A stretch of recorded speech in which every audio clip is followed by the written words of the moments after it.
So guys, you can see this is gigabyte.com. This is officially website. You can download driver. Okay, so right side is search key, click to search,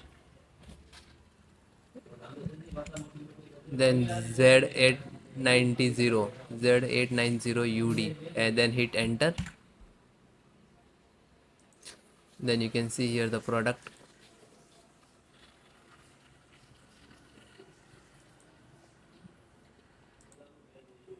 Then click here.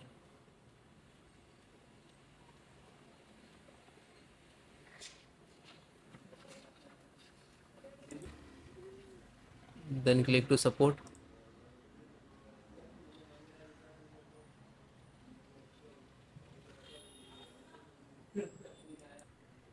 Then select operating system Windows 10 and 11.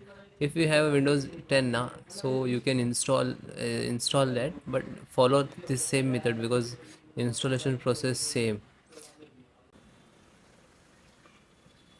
USB driver, click to download,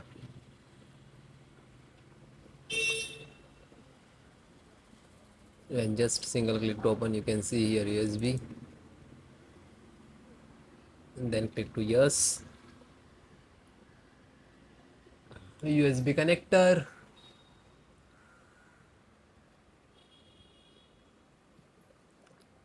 and then close it.